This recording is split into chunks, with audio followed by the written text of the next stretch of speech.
আসসালামু আলাইকুম। এইচএসসি 26 সামনেই হচ্ছে ঈদুল আজহা এবং তার কিছুদিন পরেই তোমাদের কিন্তু এইচএসসি এক্সাম। আমি জানি তোমাদের অনেকেরই কিন্তু পড়াশোনায় অনেকখানি গ্যাপ আছে। তো এখন এই লাস্টের শেষ ১ মাসে তোমার কিন্তু ভালো অ্যামাউন্টের তুমি যদি পড়াশোনা করতে পারো, দিনে একটা পর্যাপ্ত সময় যদি নিজের সেলফ স্টাডির জন্য বের করতে পারো, তাহলে তুমি দেখবা যে আগের যতখানি গ্যাপ ছিল সেই গ্যাপগুলো ফিল আপ করে সুন্দর মতো তুমি এইচএসসি পরীক্ষাটা দিতে পারছো এবং এইচএসসি পরীক্ষায় দারুণ একটা রেজাল্ট করে পরবর্তীতে আবার এডমিশনের জার্নি আমাদের শুরু করতে হবে। তো আজকের ভিডিওতে অল্প সময়ের মধ্যে আমি এভাবেই কথা বলবো যেন তুমি দিনে ১০ ঘন্টা নিজের স্টাডি রুটিন বানাতে পারো এবং এই ১০ ঘন্টা নিজের জন্য স্টাডি টাইম বের করতে পারো এবং এর পাশাপাশি দিনের কোন সময়টায় তোমার কি পড়া উচিত, কোন ধরনের পড়ালেখাটা করা উচিত কিংবা কোন জিনিসগুলো তোমার আসলে অ্যাভয়েড করতে হবে সেই ব্যাপারগুলো নিয়েও কিন্তু আজকের এই ভিডিওতে আমি আলোচনা করব। তো প্রথম কথা, যদি আমরা দিনে ১০ ঘন্টা আমাদের পড়াশোনার সময় বের করতে হয় তাহলে আমাদের প্রথম যেই কর্তব্য, আমাদের দিনটাকে কয়েকটা ব্লকে ভাগ করতে হয়। এইটাকে বলা হয় টাইম ব্লকিং স্ট্র্যাটেজি। তো আমাদের সচরাচর যে রুটিন আমরা করে থাকি সেই রুটিনে বলা থাকে যে ৭টা থেকে ৭টা ১০-এ আমি দাঁত ব্রাশ করব, ৭টা ১০ থেকে ৭টা ৩০ পর্যন্ত আমি ব্রেকফাস্ট করব। তো আমার কথা হচ্ছে এত কমপ্লিকেটেড বানানোর কোনো দরকার নাই। পুরো দিনটাকে তুমি এমনভাবে ভাগ করে নিয়ে আসো যেন পুরো দিনের মধ্যে ১০টা ঘন্টা তুমি পড়াশোনার জন্য বের করে নিয়ে আসতে পারো। তাহলে দেখো তোমার টার্গেট কি? দিনের শুরুটাকে অথবা দিনের তুমি যখন ঘুম থেকে উঠলা, সেই ঘুম থেকে ওঠার সময় তোমার মাথাটা কিন্তু সবচেয়ে বেশি ফ্রেশ থাকে। তো এর পরের একদম আমাদের প্রধান কর্তব্য হচ্ছে দিনের শুরুটাই করতে হবে পড়াশোনা দিয়ে। এবং তুমি যখনই ঘুম থেকে ওঠো, ভাই আমি তো জানি না, এখানে আমি মানে এভারেজে আমি ধরে নিলাম যে তোমরা ৭টা থেকে পড়াশোনা শুরু করতে পারবা, সকাল ৭টা থেকে। তো সকাল ৭টা থেকে সকাল ৯টা পর্যন্ত এই ২ ঘন্টা হবে তোমার পড়াশোনার জন্য সময়।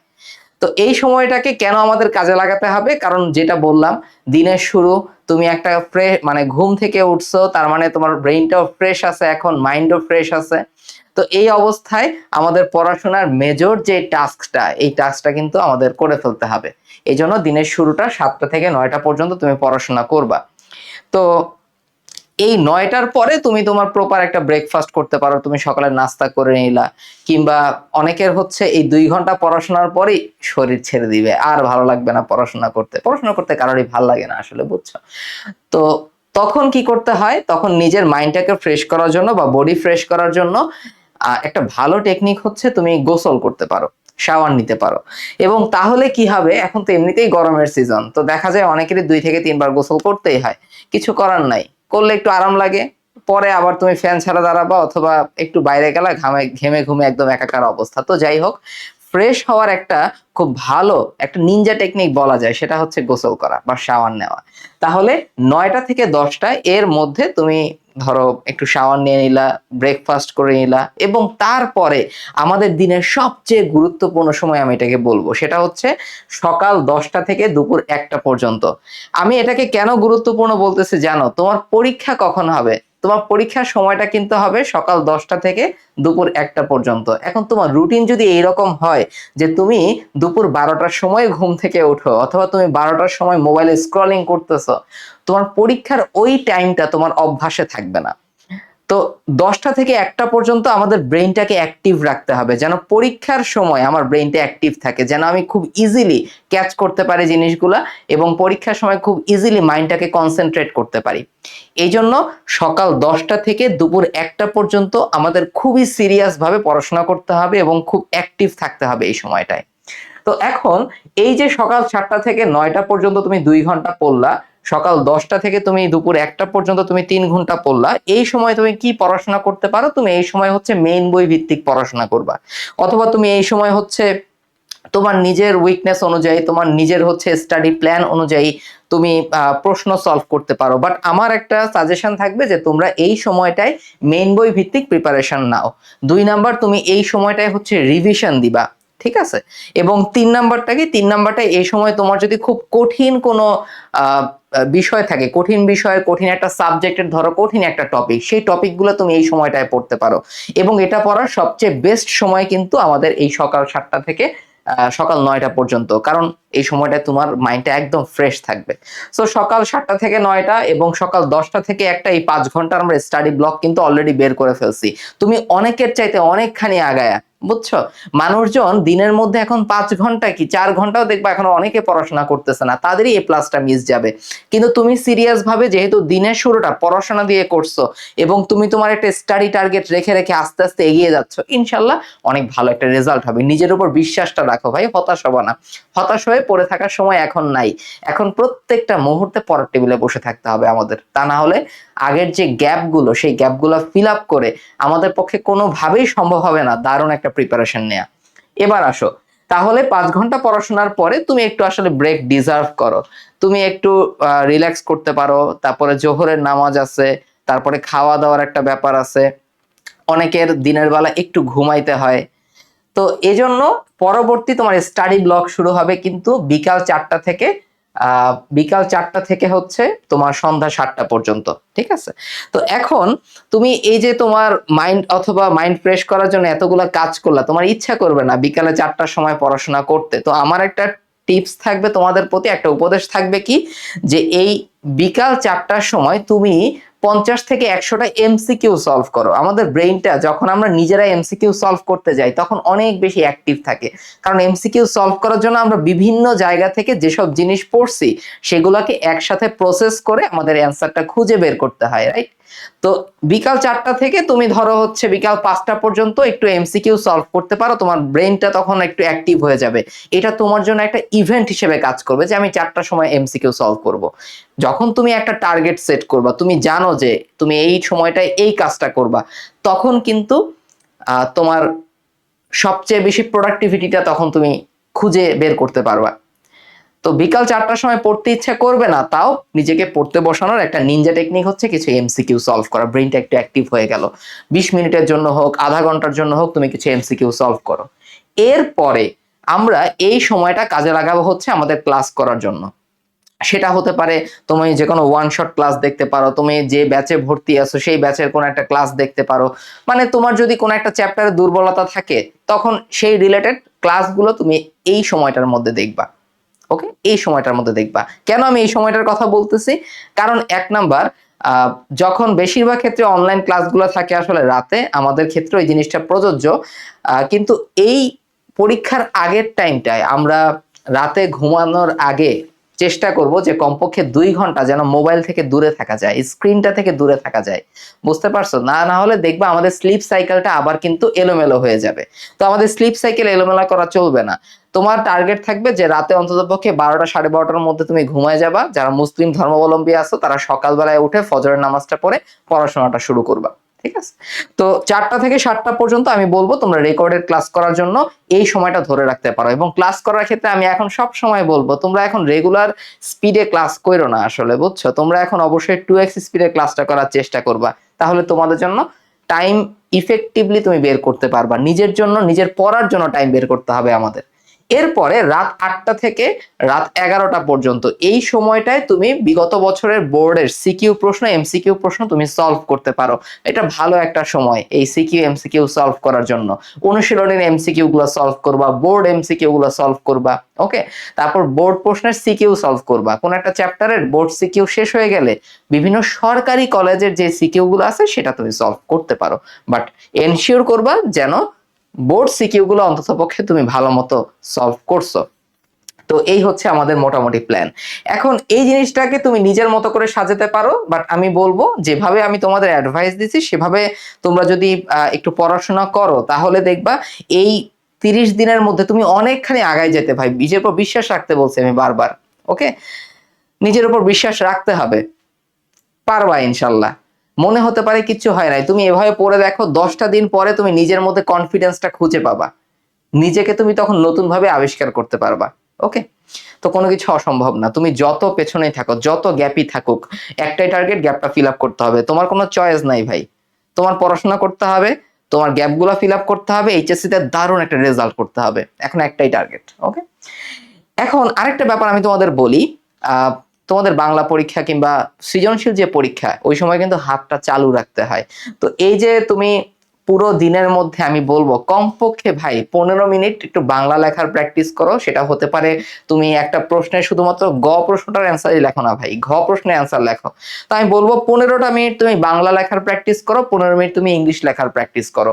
এভাবে দিনে যদি তুমি 20 থেকে 30 মিনিট একটু হাতে লেখো, এতেই তোমার কিন্তু একটা প্র্যাকটিস হইতে থাকবে। তোমার হাতের লেখাটা স্পষ্ট করতে হবে, সুন্দর হতে হবে, ব্যাপারটা এরকম না। পরীক্ষক যেন তোমার হাতের লেখাটা দেখে বুঝতে পারে যে তুমি এই জিনিসটাই লিখছো। এটা হচ্ছে মোস্ট ইম্পর্টেন্ট। তো লেখাটা পরিচ্ছন্ন রাখতে হবে, কাটাকাটি করা যাবে না। এবং এটার জন্য একটাই এক্সারসাইজ ভাই, নিজে লেখার প্র্যাকটিস করা। তা না হলে তোমার এই বুস্ট আপটা কিংবা তোমার এই প্র্যাকটিসটা কখনোই হবে না। তুমি পরীক্ষার হলে একদম ওভারনাইট তুমি একজন ভালো রাইটার হয়ে যাবা, ওভারনাইট তোমার হাতের লেখা পরিষ্কার হয়ে যাবে, তুমি খুব ভালো চিন্তা ভাবনা করতে পারবা লেখার সময়, এরকম হবে না। তোমার প্র্যাকটিসটা এখন থেকে শুরু হবে। সামনের এই 30 দিন তুমি 30 মিনিট করে তুমি 900 মিনিট লেখো। এই 900 মিনিট তোমার হচ্ছে লাইফটা চেঞ্জ করে দিবে, তোমার এক্সামে তোমার প্রিপারেশনটাকেই চেঞ্জ করে দিবে। আমি বললাম তো ভাই, তুমি টার্গেটটা হাতে নাও, এভাবে পড়াশোনা করাটা শুরু করো।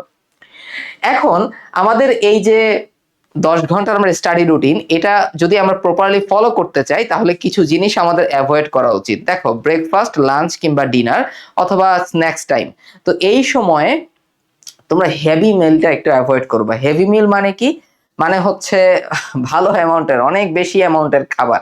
যেমন ধরো তুমি গামলা ভরে ভাত খেলা, যখন অনেক বেশি কার্বোহাইড্রেট তুমি অতিরিক্ত পরিমাণে খাবা একবারে, তখন দেখবা তোমার মধ্যে ঘুম ঘুম ভাবটা চলে আসবে। এই জিনিসটা আমাদের সবচেয়ে বেশি হয় লাঞ্চের সময়, তারপর ব্রেকফাস্টের সময় অনেকের হতে পারে, নাও হতে পারে। তো যাই হোক, এজন্য কার্বোহাইড্রেটটা, ভাত একটু কম খাওয়ার চেষ্টা করবা। খুব বেশি আবার কম খাওয়ার দরকার নাই, এখন কিন্তু শক্তিও লাগবে পড়াশোনার সময়। বেশি করে একটু প্রোটিন খাওয়ার চেষ্টা করবা, দিনে কমপক্ষে 2টা করে ডিম খাওয়ার চেষ্টা করবা। ডিম খেলে মোটামুটি প্রোটিনের চাহিদা আমাদের ভালো মতো ফিল আপ হয়। এই জিনিসটা একটু এনশিওর করার, মানে নিজেরা চেষ্টা করবা খাবার দাবারের দিকেও নজর রাখার। কারণ আমরা আমাদের দিনটা কতটা প্রোডাক্টিভলি ব্যবহার করতে পারবো, প্রোডাক্টিভলি আমরা ইউজ করতে পারবো, সেটা অনেকখানি নির্ভর করে আমাদের খাওয়া দাওয়ার উপরে, আমরা নিজেরা কি কনজিউম করতেছি।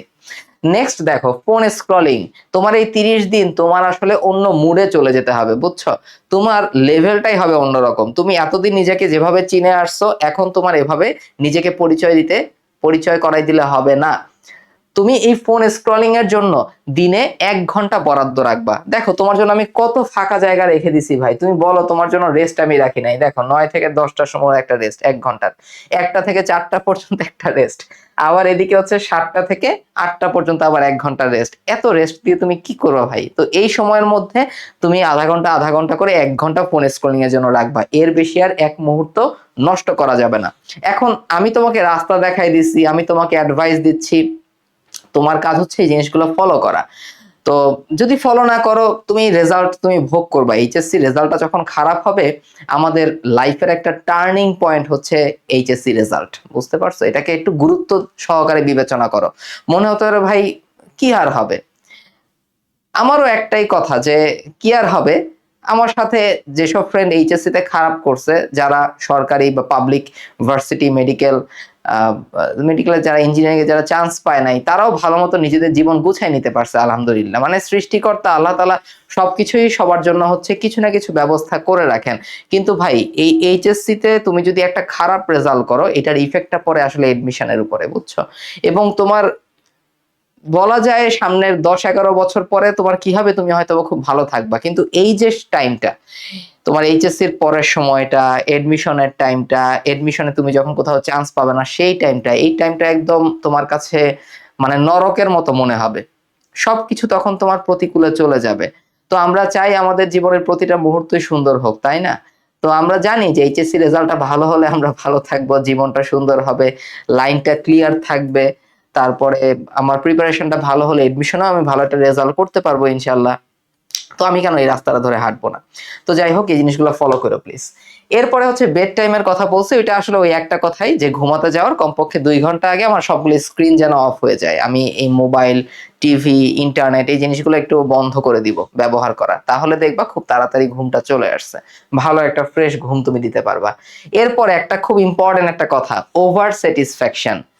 ধরো তুমি আজকে পড়ে উল্টাই ফেললে, আমি তোমাকে 10 ঘন্টা রুটিন দিলাম, তুমি উত্তেজিত হয়ে 12 ঘন্টা পড়ে ফেলছো। তো 12 ঘন্টা পড়ে ফেলার পরে কি হবে জানো?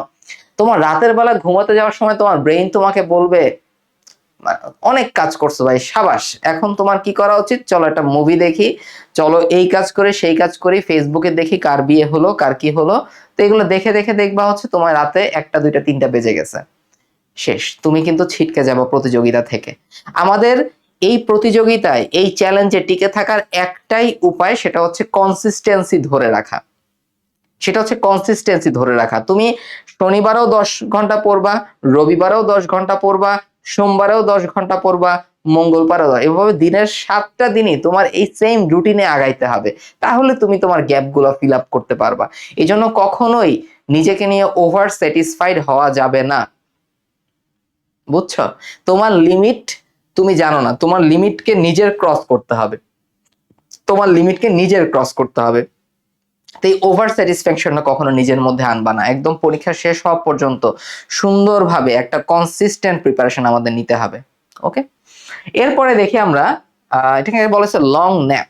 মানে লং ন্যাপ বলতে বুঝাইছি কি, অনেকে দিনের বেলায় ঘুমানোর অভ্যাস থাকে, যেটাকে আমরা পাওয়ার ন্যাপ বলে থাকি।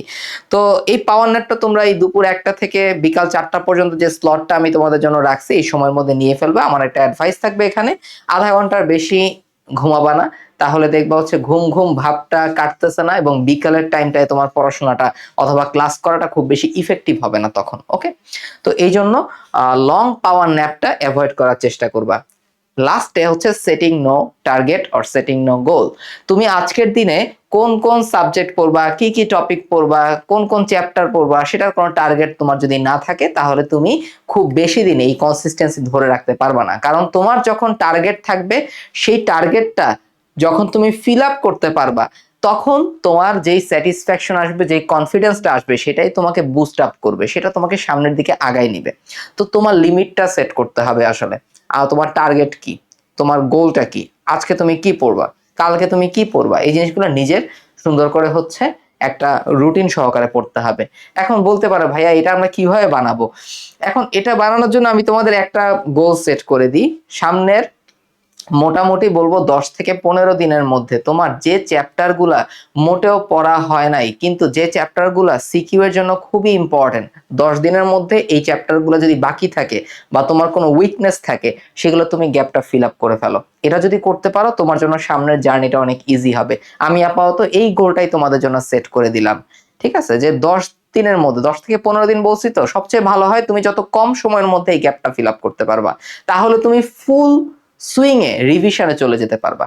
তাহলে কি বললাম, যে চ্যাপ্টারগুলো বাকি অথবা যে চ্যাপ্টারে তোমার উইকনেস আছে, সেগুলো লিস্ট করো, লিস্ট করে দেখো যে এদের মধ্যে কোনগুলা সিকিউ এর জন্য খুব বেশি ইম্পর্টেন্ট, সেই চ্যাপ্টারগুলো সামনের এই 10 দিনের মধ্যে তুমি কাইন্ডলি কমপ্লিট করে ফেলো, তাহলেই তুমি নিজের পড়ায় বাউন্স ব্যাক করে ফেলবা, তখনই তুমি কনফিডেন্সটা পেয়ে যাবা, কোনো সমস্যা নাই।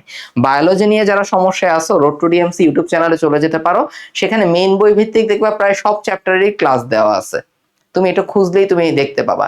আর রোড টু ডিএমসি ইউটিউব চ্যানেলে আলাদা করে আমরা compact biology one shot CQ একটা প্লেলিস্ট তুমি খুঁজে পাবা। সেই প্লেলিস্টে এখন পর্যন্ত 13টা চ্যাপ্টারের, মানে জুওলজি আর বোটানি মিলিয়ে খুব সম্ভবত 11টা চ্যাপ্টারের এখন পর্যন্ত সিকিউ দেয়া হয়েছে, অর্থাৎ মোস্ট ইম্পর্টেন্ট টপিক গুলো ধরে ধরে হচ্ছে তোমাদের পড়ায় দেওয়া হয়েছে ওই ক্লাসগুলোতে। ওগুলা দেখলে তুমি দেখবা ওই চ্যাপ্টার গুলো তোমার খুব ভালো মতোই কমপ্লিট হয়ে যাবে। বাকি যে চ্যাপ্টার গুলো আছে, সেগুলো আমরা খুব দ্রুত ইনশাল্লাহ আপলোড করে দেওয়ার ব্যবস্থা করব। তো এই হচ্ছে আমাদের 10 ঘন্টার স্টাডি রুটিন প্ল্যান। যারা যারা শেষ পর্যন্ত ছিলা, লাস্টে একটাই কথা বলবো, কমেন্ট সেকশনে লিখে যাও ইনশাল্লাহ আমি পারবো। যখন তুমি লিখবা, মনে মনে বারবার বলো ইনশাল্লাহ আমি পারবো, ঠিক আছে? নিজেদের কনফিডেন্ট থাকতে হবে এবং ভয় পাওয়া যাবে না। ডিপ্রেশন আসবে, হতাশা আসবে, কিন্তু হতাশ হয়ে যখন তুমি পড়াটা ছেড়ে দিবা, তখন তুমি শেষ, তখন তোমার আসলে পরাজয়টা চলে আসবে। কিন্তু হতাশা আসলেও তুমি যখন পড়াশোনা করতেছো, তার মানে তুমি এটার সাথে ফাইট করতেছো, ইনশাল্লাহ তুমি দেখবা খুব ভালো একটা প্রিপারেশন নিয়ে পরীক্ষার হলে তুমি যেতে পারবা, খুব ভালো একটা রেজাল্ট তোমার হবে। বাকিটা আল্লাহ ভরসা, আমরা আমাদের এন্ড থেকে যা করা দরকার সবকিছুই করব। তাহলে ভালো থাকো সবাই। নেক্সটে তোমরা কিসের উপর সাজেশন চাও বা ভিডিও চাও, সেটা কমেন্ট সেকশনে জানাতে পারো, আমরা ইনশাল্লাহ সেটা নিয়ে কাজ করার চেষ্টা করব। তাহলে ভালো থাকো সবাই, সুস্থ থাকো, আল্লাহ হাফেজ, আসসালামু আলাইকুম।